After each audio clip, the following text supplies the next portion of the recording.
Greetings and welcome to Pickled Watermelon Rinds, a guilty pleasure podcast featuring Antie Joan and Ontie, providing our zesty and marginally mature take on current events, pop culture, and trends. Now we invite you to sit back, relax, and enjoy. Hello, Antie Joanie. Hi, Auntie. I think my energy's a little bit higher than yours. You do? I think so. Oh, well, I think so too. But Maybe I'm doing okay. No, I'm fine, thank you. Well, maybe it has something to do with the half bottle of wine I just drank.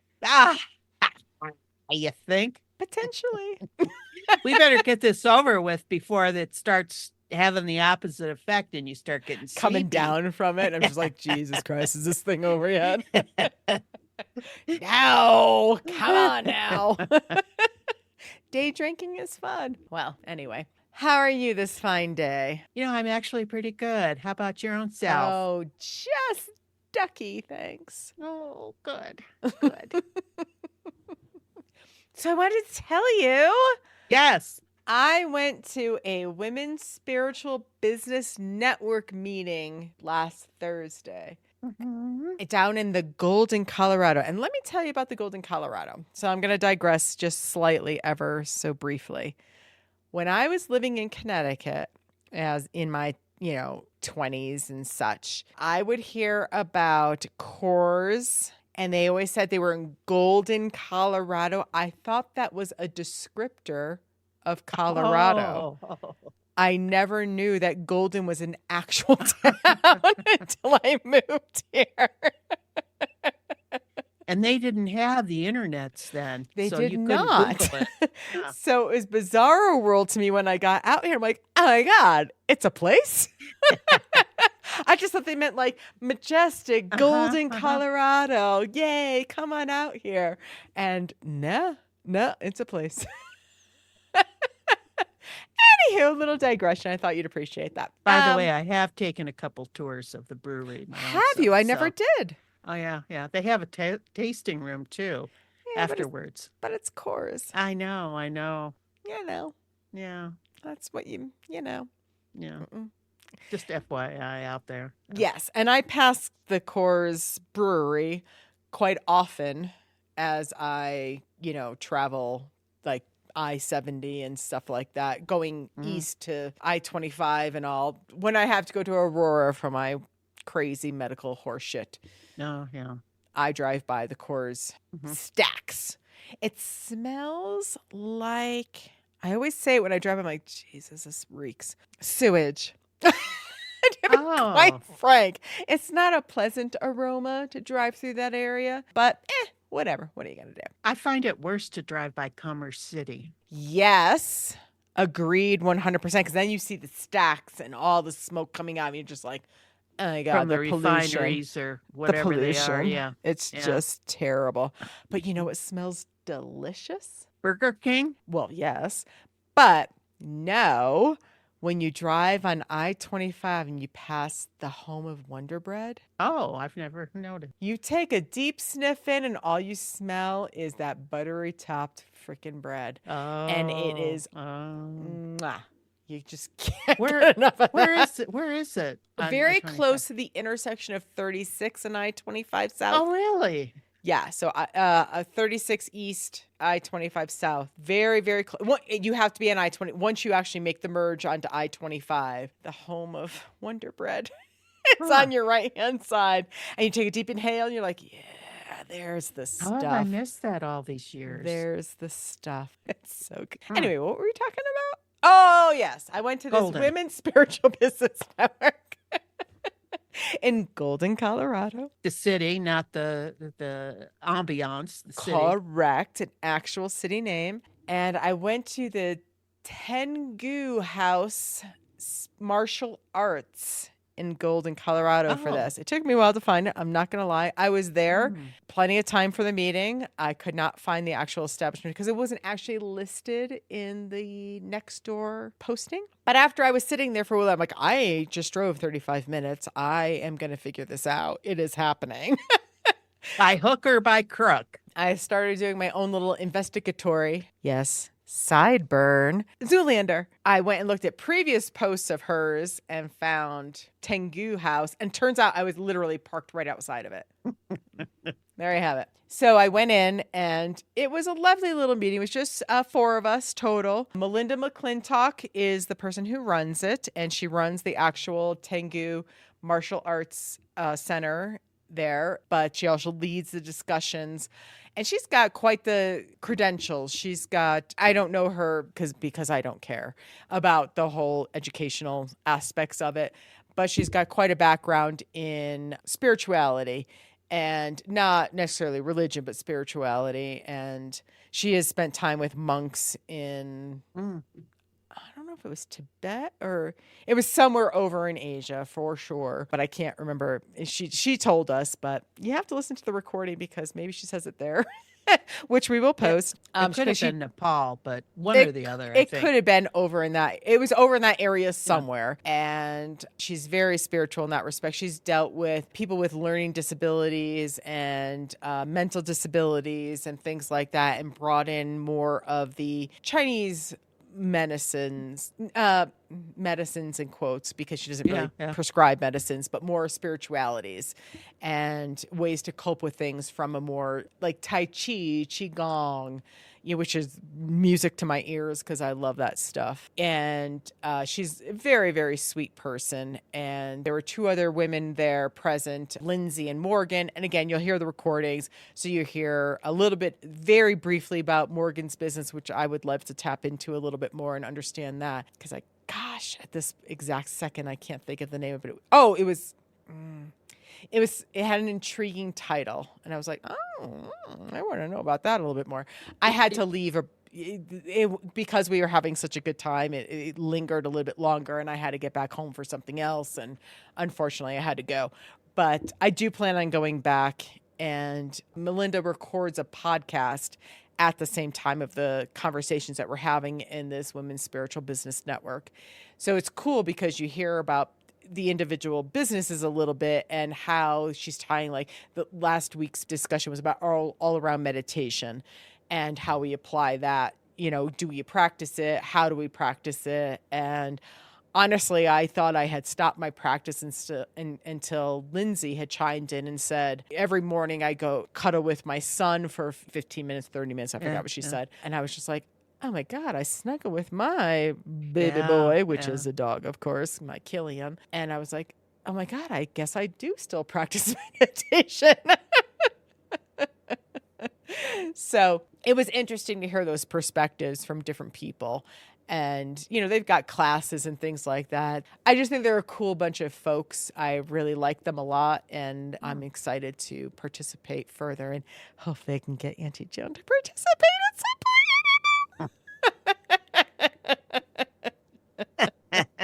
And they do kickboxing. Yeah, I haven't done kickboxing. Oh, now see that I can kind of. Oh, well, they do kickboxing. Kickboxing. I used to do Taibo. You with did. Billy Blanks. Oh yeah, Billy Blanks, right? Yeah. Yeah. That's what I brought up in the conversation. I was like, oh, I haven't done kickboxing since blah blah blah. She's like, oh, you mean Taibo? And I'm like, sure, because I don't remember. It's been since the 90s, I guess, early 90s. But anyway, they do have a kickboxing class on Fridays as well. So anyway, there's lots of things, and it's a cool little location. The little studio is very sweet. It can accommodate quite a few people. And I just enjoyed the conversation with the gals. So I'll include that in the link to the podcast where I participated for this episode, and folks can listen. Well, I listened. And what would you say the age group? I mean, were these they sounded like 30-ish. It was hard to tell, to be quite frank. I am terrible with ages. You are asking the way wrong person for that. At one point, they made it sound like, because I made it very clear that I'm 54. In the recording, you'll hear it. They made it sound like they were of like age, but they looked younger to me. So I'm like, are you? So I don't have any idea what their ages are, to be quite frank. I didn't ask. They didn't contribute, willingly on their own. I don't know. I could say I felt very comfortable in the conversation. I didn't feel like, oh my God, I'm talking to 20-year-olds and now Yeah, yeah, here we yeah. go, And kind of they thing. didn't end their sentences on the On the upside. upside, no, they did not. They actually talked like human beings. Well, I So, really liked the discussion about the meditation, and mhm. I loved it when that one woman was talking about how she just loves bird song. And And she could see my face because I'm just like, oh my God. And she's I like, I thought, don't know you well enough to know your facial expressions. She's like, and then I chimed in, I'm like, yeah, I hate birds. and then you found a kindred spirit there. That's what Morgan. was so cool. Morgan and I, kindred spirits in that one. She's just like, yeah, I don't like birds either. I'm like, thank God. I can't believe it. I can't believe there's another person on this planet. And then Lindsay was like, oh, now I understand your facial expressions. I just looked at her, I was like, oh my God, where are you going with this? Very sweet. Like I said, they're all just wonderful, wonderful women. I can absolutely see continuing. The downside is it is almost like 35 minutes from my house as long as the weather is good and the roads are dry and all that crap. I want to continue going to these talks, but I kind of also want to engage in the Tai Chi and Qigong specifically. Like the kickboxing is not really my thing, and the yoga, because they did do a yoga session, but I had to go because the conversation, like I said, was great. It was organic, and it just kind of went on a little bit too long. And I looked at the time, like, oh my God, I had Killian's vet appointment.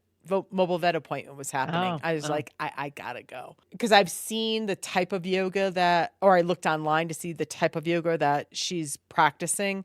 And then she sent me Yeah. a video afterwards, and it's definitely something I could do. And it's not the typical yoga Hmm. that I just don't particularly care for. But at the same time, it's the multiple going down the hill 35 minutes away from, Yeah. that I'm Yeah. just like, eh. So I think I'm going to kind of maybe one week I'll do the Tai Chi and Qigong. And then the next week I'll do the conversation. Topic of Hmm. conversation Hmm. is, another week and then kind of play it off and on, kind of like that. Long story short, I don't see myself going down twice a week.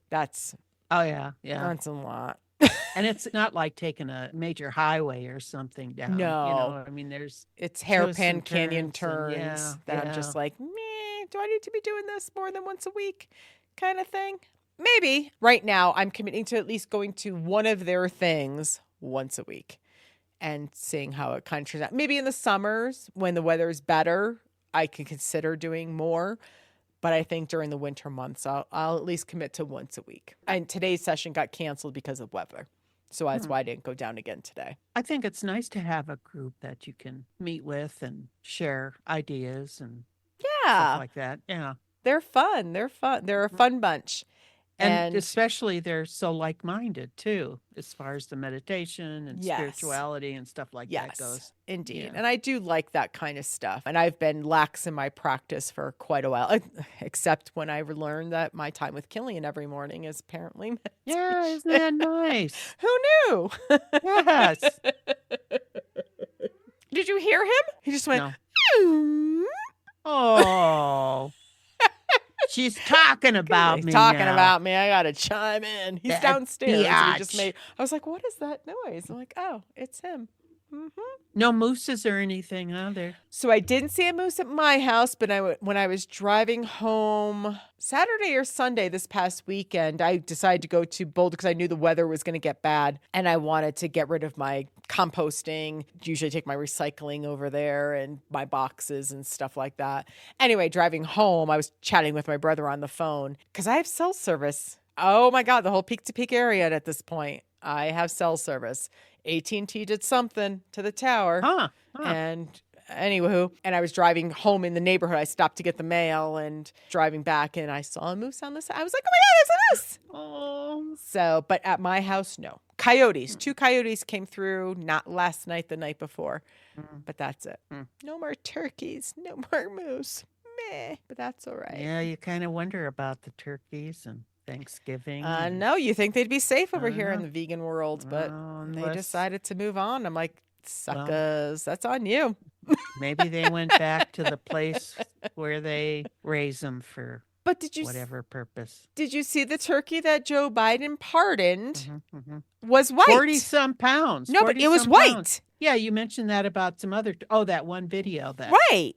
So he pardoned a full-on white turkey, and I'm like, I don't have those here. No, you don't. So I guess farm-raised turkeys are chicken color? It must be a special breed or something that probably grows quickly and, Okay. you know, I don't is know. bred for the meat or something. But I did notice, I'm like, I see a lot of white feathers on that one. Like, that's not what I have here. I have the traditional brown, beige turkeys. Anywho, so tell me about what you've been going on with your shopping experiences recently, Auntie Joan. Oh, this scared the poop out of me. Did you have to So I use went the to Did you have to use the bathroom like you did at the Barnes and Noble? No, Okay. no, I was checking. able to make it home. Yeah, no, I got home. Just checking. So I went to the Casco to get gas because it's cheap now. Well, cheap is- $2.49. Well, it wasn't. It was like $2.69 or something in Longmont. I know I should The go to lowest grade?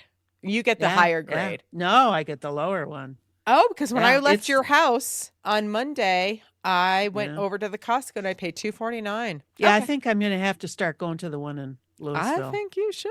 Yeah, because It's I think very it's close. usually cheaper there, which surprises me. I would know. think Longmont would be cheaper, but anyway. All Boulder County, you would think that they would be similar. Yeah. Bizarro world. But go ahead. So where was I? Oh, I went to get some gas and filled my tank, and then I go to get. Oh no, I didn't fill my tank because you got to put the payment card in there first. Went to get my charge card out, and it wasn't there. It was gone. So I start digging through my purse. Nothing. I couldn't find it. Fortunately, I had a debit card I could use. They wouldn't So take checks? I'm not at the. I don't think they do at the gas station. They do not. Although they probably would, if they're I so don't think so. accommodating. No, you call one of the attendees over, and I think they probably would. Anyway, Anywho. so I'll pay with my debit card. So I do that, and I leave, and then wondering what happened to my charge card. So then I have to stop at the Safeway to get stuff to make for Thanksgiving. I had some groceries to get. So I get my stuff, get into the line to check out, and the woman who's checking out is just like over the top, super friendly. Well, hi, honey. How you doing? Are y'all ready for Thanksgiving? Oh, was she from Texas? I don't know where she was from. Sounds like but, Texas. Oh my gosh. Oh, I just can't wait. And then these other people, this woman and her two girls walk up and they see her, this checkout and they walk away. And they walk up to her and they hug her and hi. Oh, I missed no. you. Oh boy, I love you, girl. And no. Anyway, I mean, she's a loved woman, Sure. and she's a very loving woman. Sure. So anyway, too much energy for me. Yeah. Anyway, I looked at her heart, and it was pure. I know. I'm trying to be a good person here. So anyway, yes, and you'll find out. So I go to put in my debit card because I know my charge card isn't in there. So I go to get my debit card and it's not there. I could not find my debit card. I'm thinking, what is going on here? Yeah. What is going on, Auntie Joan? Yeah. So I thought, well, I don't know. Maybe I left it in my car. I don't know. So I thought, do you guys can I still write a check? So, yep. So I wrote a check and took my groceries and carted them out towards my car. And I'm by my car and I hear this, ma'am, oh, look, I found your card. Yeah. So she, what do you mean she found your card? Well, I had taken it out and put it on the little, that little shelf rectangle. Yeah. Shelf that they have where you can write checks. Put your purse on or whatever. I guess I had taken it out and put it there. And then I think maybe her talking and stuff. Distracted you? Yeah, yeah. Mm-hmm. Mm-hmm. So anyway, she came out and she had my card. And so all is good with that. And then I'm thinking on the way home, where did I last use my charge card? Where would I have left it? So I came home and I got online and I looked at my charge statement. Mm-hmm. And the last place I used it was when I met a friend for lunch in Niwot last week. Sandy So, B? no, this was Rick H. Rick Rick, H. old time friend. Oh. Yeah, we go way back. Oh, they've closed because they close at 2. It's a breakfast lunch place. So I sent an email through their contact me Mm-hmm. thing on their website. I get an email today saying that give a call at the restaurant and ask for so and so, and they would know if there's a card that was left. Mm-hmm. So I called them, and yes, I had left the card there. We're going to have And to they, tether these credit cards to your wrist, I know I have so many. too. So we need to tether them to your wrist. Maybe I should go back to writing checks everywhere. Then I don't have to worry about Well, it. you can't write them everywhere. That's the problem these I days. know, The I know. Target specifically no Yeah. longer takes the check. That's because the kids that are running the cash yeah. registers don't understand how to read cursive, The secret language. the secret language of cursive. Why schools decided to stop teaching that is beyond me. It's ridiculous. I get the whole age of the internets and the computers and the keyboards and all that horse shit.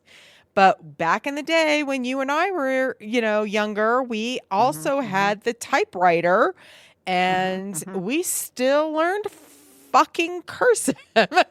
Like, it's just something you need to know. So like we talked about, you and I now have a secret language that Yes, we we can use to communicate in front of kids because they can't understand it. And it's still English. So bizarro world. So when your kids get old enough, they know how to spell. And you can't spell things like let's go for a DRINK at the local BAR. You can't do that anymore. It's like because they know what you're saying. So now you can write it out. They'll never know what you're talking about. They'll never know. Yeah. I would be all on board with the whole no cursive thing if it actually improved kids' vocabulary or spelling capabilities. Yeah. But I'm here to tell you, it Yeah. has not. I know. So I don't understand who made this executive decision and how it got permeated through all of the school systems across the United States. But I think it was a huge mistake. Huge. Yeah, and there's nothing like learning cursive with a nun standing over you. I mean, it was an actual subject at the Catholic school I Right. went to. We had pens, special pens and everything. Like on how to- calligraphy pens? No, they were ballpoint pens, Oh. but yeah. I loved calligraphy back in the day. I wish I never was It's good. beautiful. I was It's never great beautiful. at it, but I did get a kit when I was a kid and attempted. And I wish I continued on with that, just like I wish I continued on with the flute, but did not. Anywho, digression. Oh, I didn't know you were. I love the flute. I wannabe played very well, flautist. actually. Did you? I actually could have been pretty decent at it if I kept up with it, and it wasn't cool. It didn't include cigarettes or beer. Oh, but So- see, that was after Jethro Tull was a big band. Well, I never appreciated Jethro Tull. Oh my God, I love them. Not a big fan. Absolutely. And love that actually them. may have been one of the deterrents for me to give it all up. But I have a flute sitting in my closet that I plan on. Oh my I bought gosh. it a few years ago, and I said when I'm retired, I'm going to take up lessons again because I would really like to become good at that again. Now, see, I thought you were going to say, now when I'm retired, I'm going to make a lamp out of this. No, I really want to play again. Well, I good really for do. you. I really Yeah. do. Well, you could be in one of those little marching band things No, that they have for Just for myself and family and friends to Yeah, yeah. torture with my recitals of shit. I would like to learn that again. Oh, that's awesome. I tried when I got the flute. I was like, well, let me just go online and see if it just comes back to me. Mhm. It did not Mhm. at all. So I do need to actually sign up for lessons again and get retaught. And hopefully I would like to at least get as decent as I was, which is a very low bar, by the way, folks. And if I can get even better than that, that would be wonderful. But I have not pursued. COVID happened. I bought it just before COVID, as a matter of fact. Oh, And then oh. COVID happened, and I was just like, eh. And I just haven't gone back to it. But I see it in my closet, and I'm like, Jesus Christ, that thing is just sitting there. And I hate a purchase of mine just sitting there and not being used. Yeah. So it's coming. It's coming. It's coming. Good. You'll see. Good. And then you can play our in music and out music. I played Up on the Rooftop, click, click, click, on the flute as a solo back in the day. Wow. When I was 11, 12, something like that. Oh my gosh. So it's like, yeah, I just need to. Let's put it that I know. way. I know. Yeah. Because I'll be damned if I'm just going to give that away, because I know I'm going to enjoy it once I actually get back into it. So, oh, that would be lovely, standing out on your deck and playing the flute out there in the woods and the. Oh my goodness! I think it would be. It would almost be like listening to bird song. You know? Nope, better than bird song. Thank you very much, evil asshole birds. Oh, did I see a fat bald eagle on my way to Longmont that day? Maybe you're shaming the pregnant. No, I don't think it was. You don't know. I think it might have just eaten one of those. Bunny? No. Probably, yes. Anyway, yeah. Kind of like snakes in that respect. Eat something 10 times their girth. I don't know. Oh, I hate to think of that. Yeah, poor little Well. things. But it's a circle of life, isn't it? That's right. Hopefully it ate another bird. That would make me very fucking happy. That would make you very happy, yes, indeed.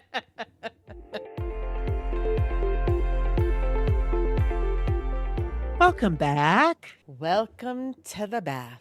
And now it's time for the part of our program where we discuss what we are watching. What you watching, Auntie? Well, now, I saw on the Netflix that there was a documentary coming out that was very poignant to a discussion item that Antie Joan and I have been tossing around a little bit. And it's the documentary called Buy Now, The Shopping Conspiracy. And it is currently available on the Netflix. And it is all about this whole buy now culture that we have, specifically through companies like Amazon. It's not demonizing Amazon specifically, but Amazon, as you can imagine, is a serious contributor to the situation.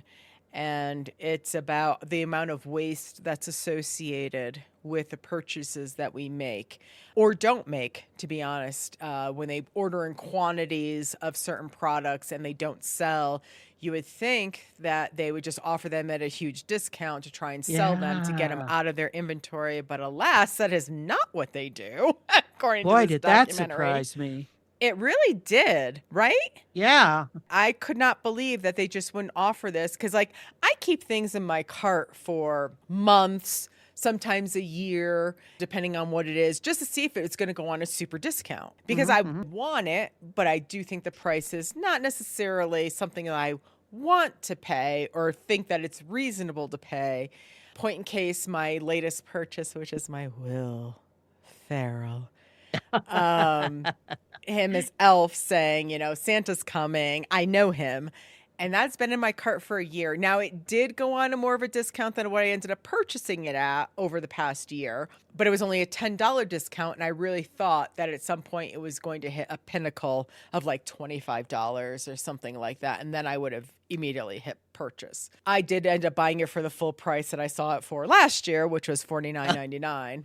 Sadly. Oh my goodness. I know, but it is cute and he looks really good in it. It is cute. I really wanted it for this season, and my own fault for not buying it when it was $39.99. I just kept thinking in my head it should have gone lower. It didn't. And now after seeing this documentary, it's like, well, any discount you get is probably something you should jump on. From an Amazon perspective specifically. Even Adidas or Nike or anything like that was also very prominent in the documentary, that what they end up doing with this plethora of inventory is destroying it, which is Yeah. mind-boggling to me. Yeah. Yeah. Like, why wouldn't you try and give these to clothing specifically, sneakers, shoe wear, whatever, giving those to homeless shelters or Yeah. something to that respect, but instead what they do, folks, you got to watch the documentary, but they will ship it to a place in Ghana, and Ghana is so overwhelmed with the amount of inventory that they're getting that it is literally, they toss it in the sea and it washes up on their shores. Yeah. Like, that is devastating to me. And I get that, some of these products aren't the highest quality of fabrics and things like that, but homeless people would be very happy to have that Absolutely. products. So why we're shipping it to Ghana instead of distributing it across our many shelters across the United States is just flabbergasting to me. I don't get it. They never really, that was one of the disappointing parts about this documentary for me, was they never discussed why they thought it was more cost effective to ship large containers filled with unsellable product to Ghana or the like. I mean, Ghana was certainly portrayed in here, but there's other locations overseas, versus either selling them at an extreme discount, 75% off. At least you're still getting some money for the product instead of paying to have it shipped somewhere. I don't get it. Auntie Joan, did you? I couldn't make heads or tails of it from the documentary. Well, the only thing I can think of is if something is destroyed or trashed, it's waste, it's a loss. It's a They can loss. classify it as a loss. True. So that's probably, why they do it. I mean, it goes into a bucket where they can get some type of write-off or whatever that's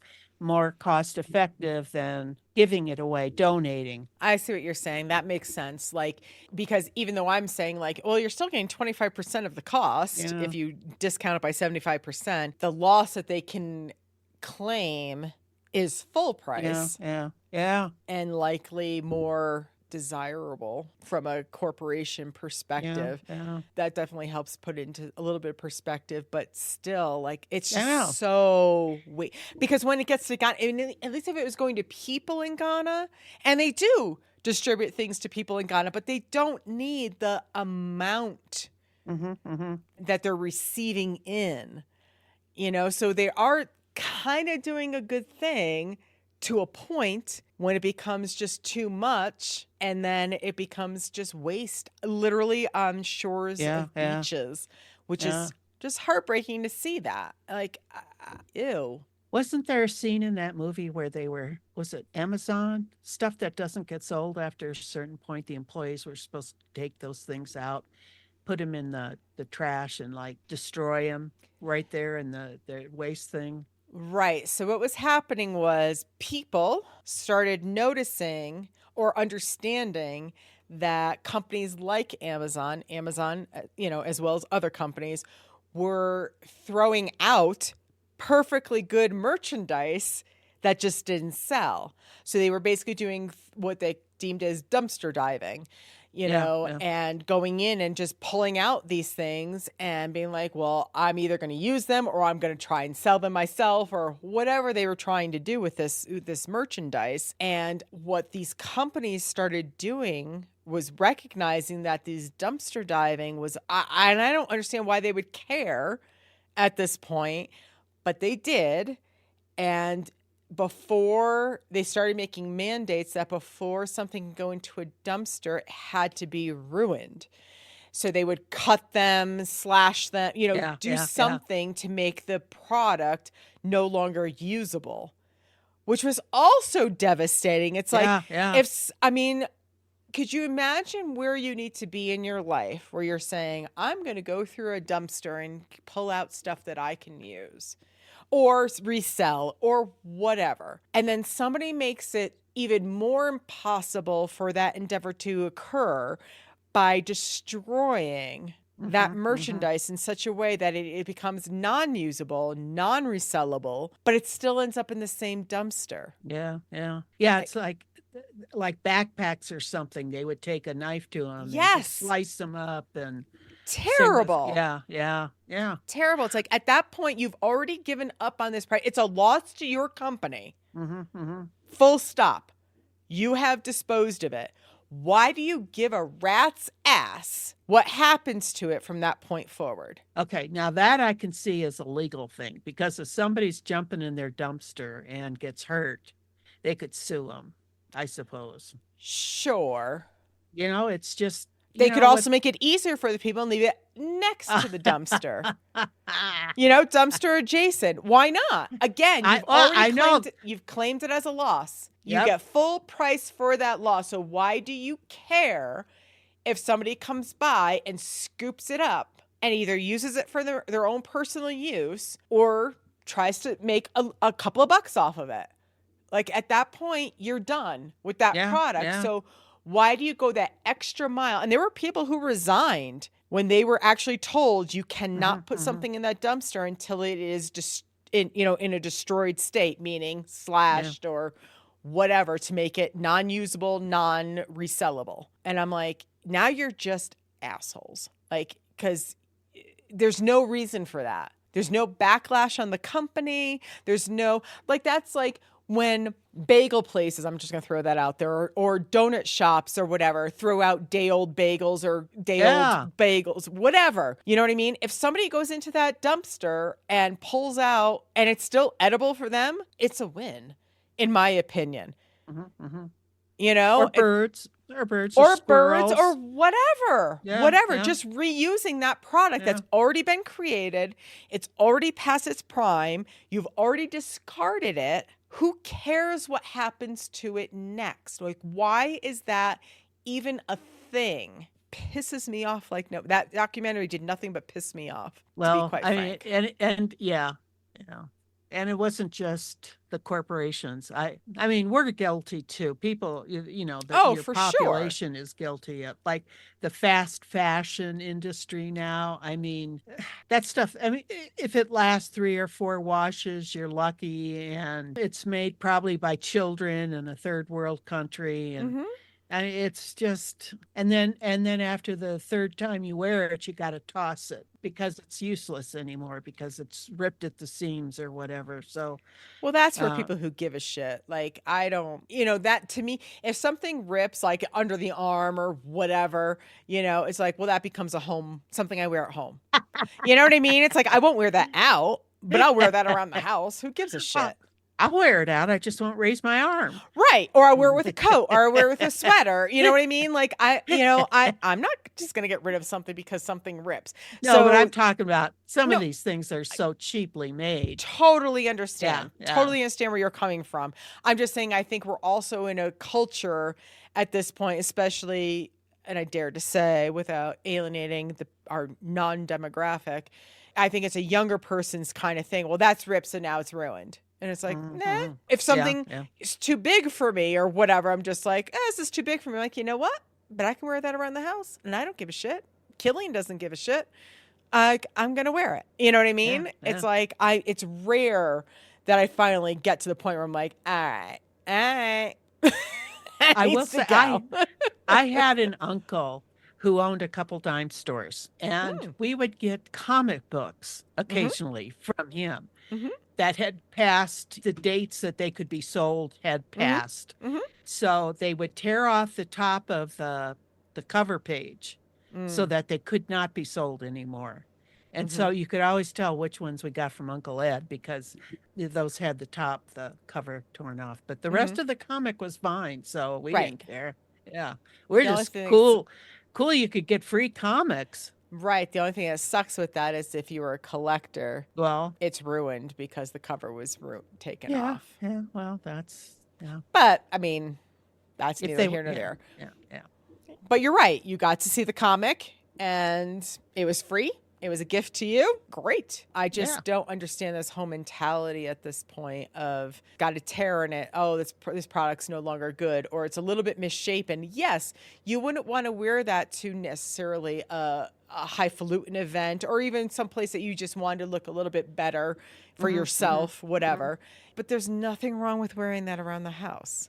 Yeah, You yeah. can't tell me that Oh, every single absolutely. person in society is out and about that much where they're like, well, I just don't have just stay at home clothes. I think we know Bullshit. a couple people who are out and about all the time, but they don't necessarily dress to the nines all the time. Correct. So, yeah. Correct.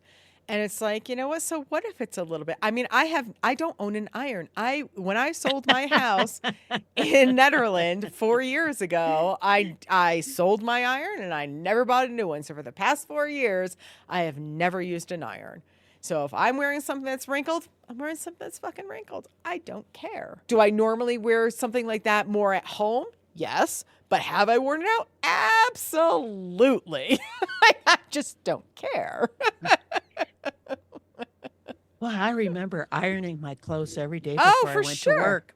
For The sure. ironing board was always up. Yes. Yeah. I was never good at ironing. Anytime I went back to my parents' house, I'm like, Mom, can you iron this for me? Because I was inept.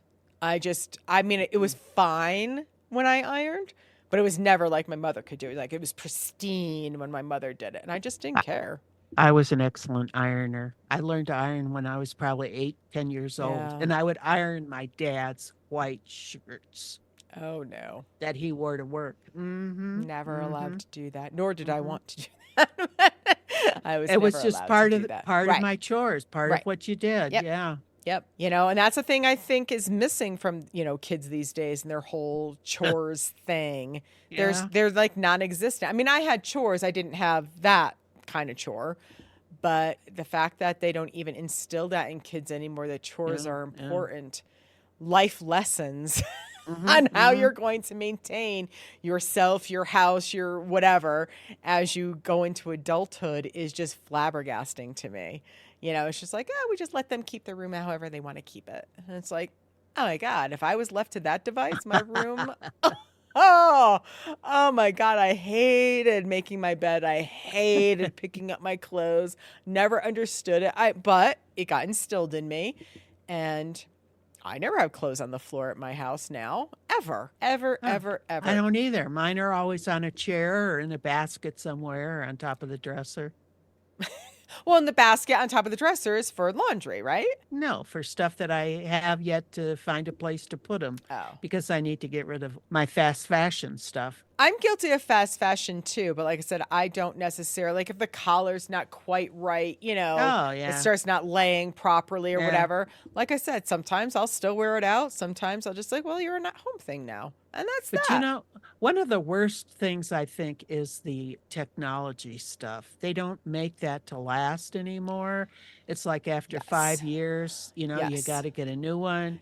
You can't take it to the neighborhood TV Yes. repairman, and it gets tossed. And then they show in that movie Yes. where it goes. Yes.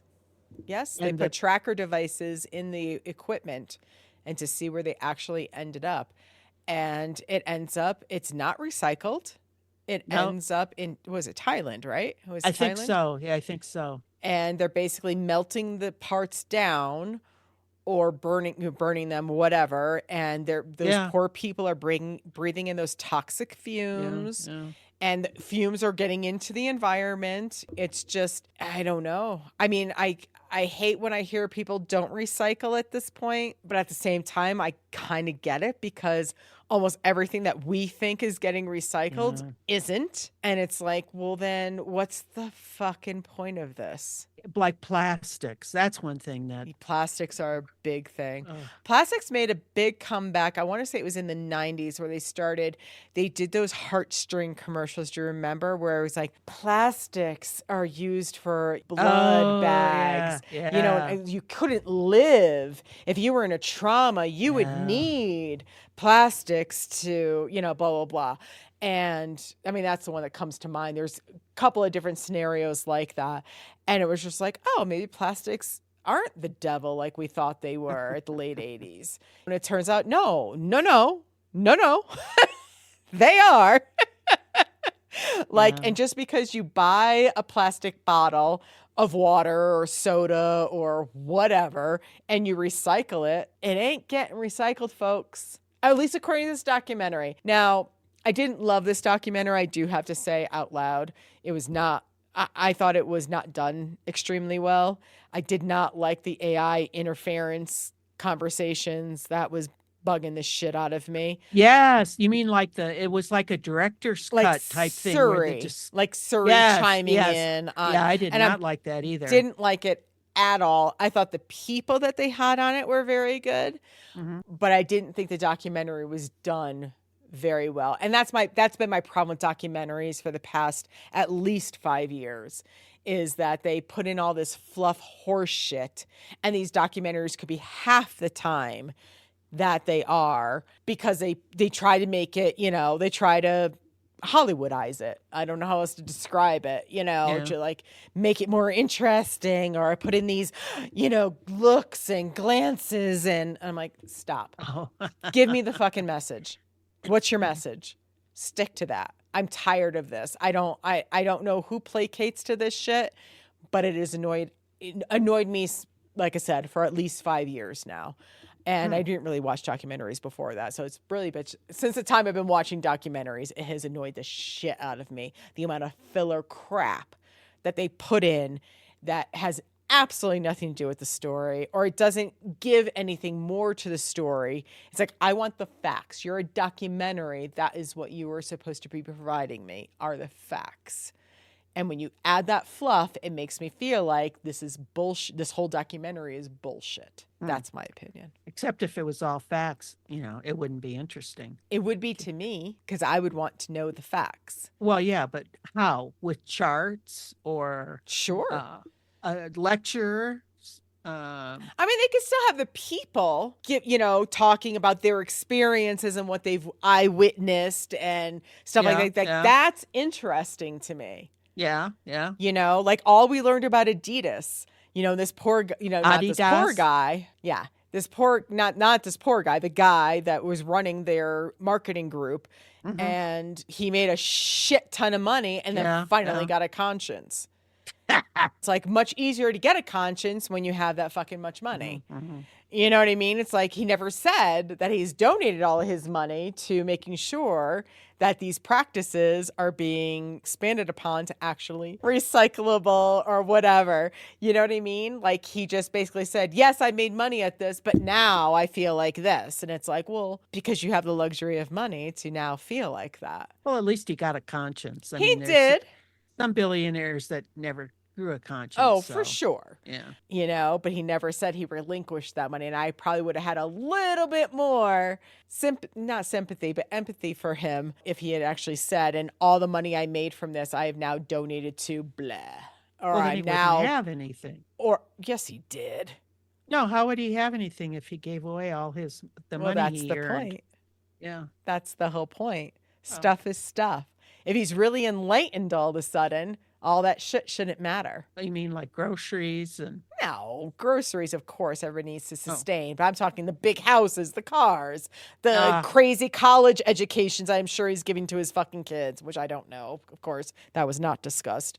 All that kind of shit. It's like they're well taken care of. You would assume, he didn't say, but you would assume. Okay, great. So you got a conscience, but you didn't. Did he start some type of organization or company that's following this stuff now? I'm trying to remember. I don't remember him saying that. Yeah. I don't. It's very possible. Maybe I missed it because I was pretty annoyed through a lot of the documentary. Oh. So, because I just thought, I'm like, okay. Like, what are you guys doing about this?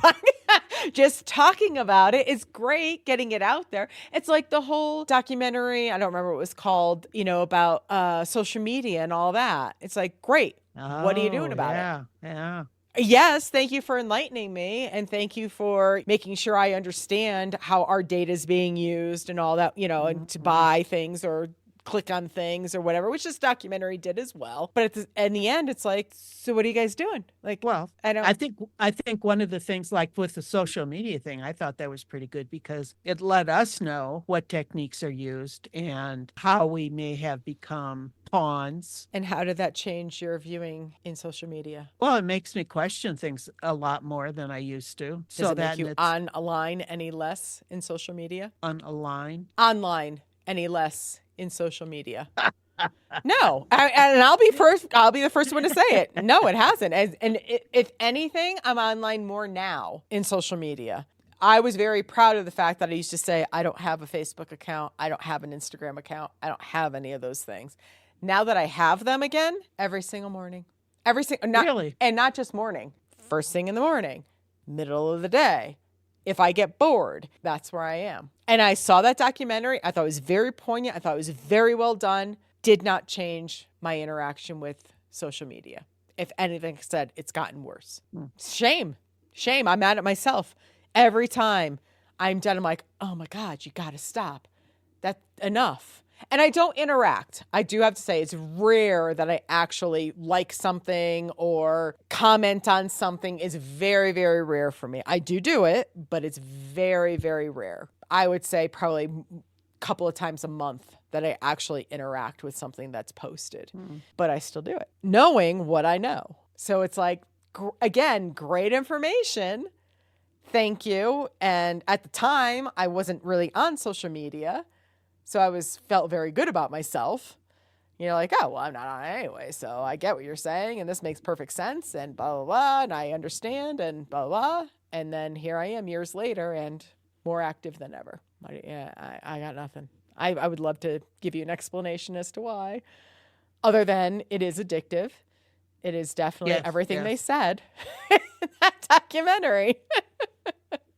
I think as much as we enjoy living alone, we still maybe see that as some type of community, just interaction, knowing what's going on, keeping in touch with the outside world, whatever. I'm guilty mainly of going to the X site, the X app. I have never been on. Well, before when it was Twitter, yeah. No, I've never been on Twitter either. Never had an account. Well, I like it. And it's got the algorithm, I think, with me, so that a lot of the stuff that I see is more geared towards me and my opinions of things. So I don't get a whole lot of nasty stuff. I like to go on there and just see, okay, what's going on in the last half hour or something. And there's usually something, politically or star wise, celebrity wise, or so it kind of does keep me up on what's going on. So yeah. Auntie Bethy just told me about an alternate to Twitter. She's off of Twitter 100%. Yeah. She's off of X. The Blue Sky. Blue Sky, that's it? Yeah. I never heard of it before, but she's like, yeah. She's moved her viewing over to Blue Sky at this point. She's completely off of Twitter and X at this point. Does she like Blue Sky? She does, for now at least, yes. But I just think it's a matter of time before it turns into similar to X. In my opinion, I know nothing about it. I've never seen it. I never heard of it. She just told me about it 2 weeks ago. And I was like, I never heard of that. I don't know what that is. I'm personally not going to sign up for that.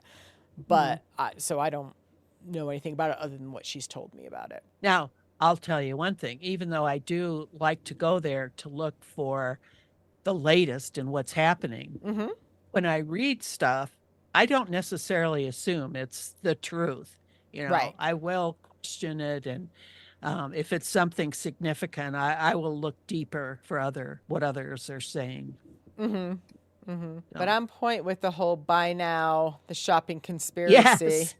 Let's, we like to do quite a bit of shopping online ourselves. What major category do you typically shop for when you're online? Is it clothes? Is it kitchen gadget? Is it pet stuff? Is it food items that you can't get anywhere else or aren't as readily available, or gifts or fun stuff? What? I think food stuff, some of the food stuff like spices and sauces and things like that. I'm not one to go travel around to 5 or 6 different stores looking for something. Agreed. Yeah. Same, especially being vegan. It's more difficult for me to know where I can get. You would think Whole Foods just has everything. They don't. One of my staples is soy curls, and Whole Foods just doesn't sell them. And I buy them on Amazon like every couple of months or whatever, because I get like a 6-pack of them. And I would have to say it's probably primarily food items that I can't or don't have a desire to go drive around to find. Yeah, yeah. Okay. I like Uh, crafty stuff, paints and markers and mm-hmm. jelly plates and things like that. Jelly plates? Is that what you That for said? printing. Yeah, I got it. I want to Oh, get back into that again. Oh, it's oh. cool. I just think of jelly shoes when you say that from Oh, the 80s. yes. Well, kind of.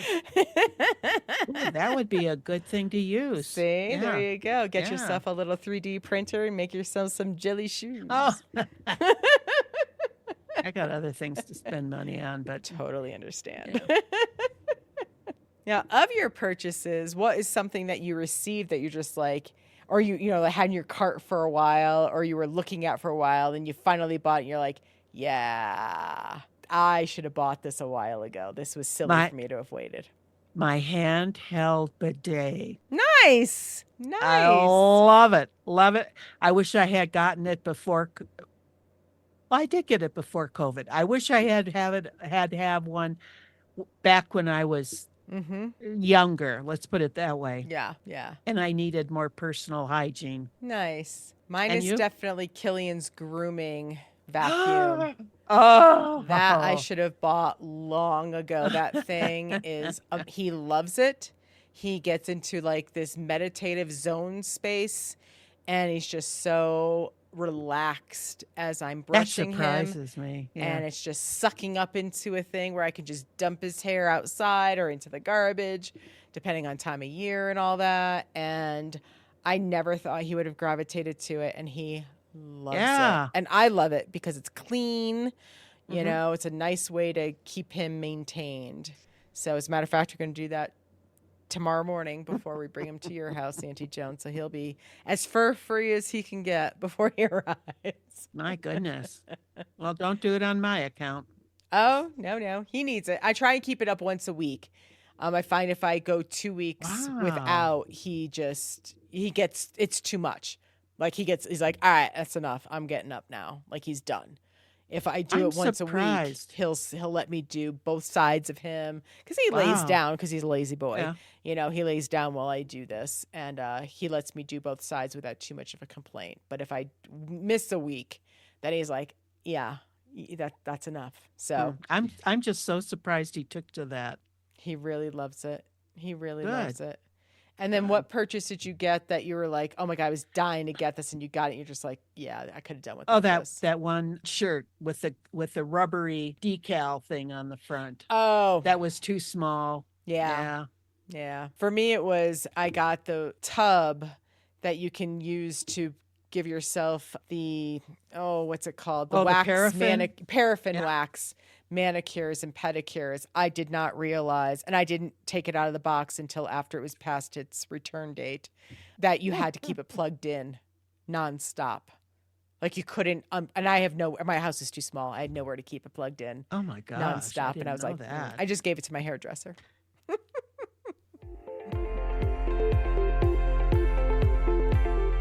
Welcome back. Welcome back. Now we're on to the Well, part of our program where we discuss commercials we just have to talk about. And Auntie Joan's got a good one. What you got? well, I'm glad you think so. This one completely has me at a loss. I saw this thing and I wonder, what is the point of this? And the commercial I'm talking about is what they call the Weird Parade featuring Doug and Limu Emu for Liberty Mutual. Mm-hmm. And the ad starts with Doug and Limu Emu drifting through a lively parade, but not as regular participants. No, they're inflated floating balloons that soar above the crowd like giant Macy's Thanksgiving Day parade characters. In typical Doug fashion, he's nonchalant about the whole thing, casually engaging with the whimsical chaos around him. Mm-hmm. Then he runs into a light post and starts deflating, and he wakes up and he's on a therapist's couch. And he says, I have this dream every night. Uh-huh. And the therapist looks at him and says, every night? And then that's it. That's it. Yeah. So I thought, what am I missing here? um, so I had to look it up. And there's this website daily commercials or something like that. Mm-hmm. Daily commercials. So I looked it up and they said, while the dreams, surrealism, they said it was a surrealist commercial theme, Okay. may not appeal to everyone. Yeah, like me. Mm, While the dream sequence is fun for those who enjoy oddball humor, and I do enjoy oddball humor, me it too. might it might not land as well with viewers who prefer straightforward messaging in their commercials. The plot's randomness could confuse some viewers or less engaged with the actual insurance message. Mm-hmm. I think they hit that right on the head. Agreed. And then conclusion of the commercial, they took the pros and the cons and the cultural and societal impact, Mm-hmm. and they said Liberty Mutual's Weird Dream ad is another successful entry in the company's series of humorous, character driven commercials. It uses surrealism and quirky visuals to grab attention while reinforcing its main message of, get this is what it's all about, customized insurance. Though the plot may be too odd for some, fans of Limu, Emu, and Doug will likely find it charming and fun addition to their ever-growing adventures. Whether or not this dreamlike sequence convinces viewer to switch to Liberty Mutual, it certainly leaves a lasting impression, and it did. The True. whole thing of it is, what I read about it is the whole thing is you get what you pay for. Mm-hmm. And with Liberty Mutual, you can get customized plans. Mm-hmm. Now, nowhere in this commercial did I get that thought or idea at all. Right. Yep. So what say you, Auntie? So when this series first started with Limu, Emu, and Doug, I thought they were the worst commercials I had ever seen in my entire life. And I was like, I do not get what the point of this is, why an emu has anything to do with insurance. It just made absolutely no sense to me. And I went a couple of 3 years ago, whenever it was, I was in Connecticut at my parents' house, and my dad and I were watching TV, and the Limu Emu commercial came on, and I'm like, what the hell? These commercials are so terrible. My father's like, oh my God, I love them. And I almost fell off the couch. And I'm like, what? He just took it for entertainment value's sake, not trying to correlate it back to the insurance in any way. Yeah. And he just absolutely loved the commercials. And I'm like, I can't believe you like this shit.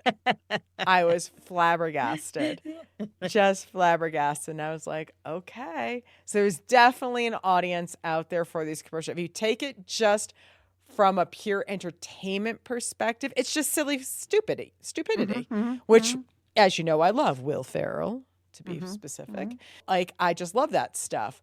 But my brain was trying to correlate it back to Liberty Insurance and just could not make the connection. I still can't to this day. Cannot make that connection at all. But if you take the insurance part out of it, which is silly because they're trying to drum up business. You certainly know that they're related. You can't think of Limu, Emu, and Doug without thinking Liberty Insurance. But if you just don't look at it like, well, what does this have to do with insurance? And you just look at it from a sheer stupidity perspective, a stupid humor kind of thing. It's kind of funny. Now, I loved the one they did where he was being replaced and they had a younger version of him. And I used to love those because, well, first of all, the new guy was better looking. And but they had everything that matched. They had, the little keys on the belt and the yellow shirt and all that. I mean, yeah. And I thought that one was good. Right. They were replacing Doug. Yeah. And the rest of the commercials didn't bother me so much. But this one, I just don't get. He wakes up and says, and I have that dream every night. And she says, every night, huh? I mean, I'm at a loss as to how that ties in with anything. I don't know. Like I said, I've never understood these commercials. I've never enjoyed them. They've always just been kind of there. And it wasn't until my dad said how much he loved them. He's like, oh, yeah, these are really great. And I'm like, what? What? And I'm like, Yeah. oh, he's not looking at this from an insurance perspective or how this all ties together. Mhm. He's just, it's like a program to him. It's just Yeah, like, yeah, this is yeah. just being presented to me. And I just find this silly and fun. Mhm, And mhm. like you did for the other commercials, just not this particular Yeah, one. exactly. Yeah. I don't know. I've always disliked them since the day they started. And I was just like, I have any idea why there's a goddamn bird, people on the screen. I don't get it. And I never liked them. But yep, there's an audience for it. That's for sure. Well, yeah, obviously, I don't know. I don't know. I'm not crazy about the commercials, Hmm. but yeah, I mean, I can take them or leave them. But like I say, this last one, it's just threw me for a complete loop. And the fact that critics are saying, "Oh, it hits the spot. It's right on." Oh, It's God. I know. They lie. Mhm. They just lie. But they didn't ask me, so Now, they never ask us. They really should, though. I Don't you think? know. I know.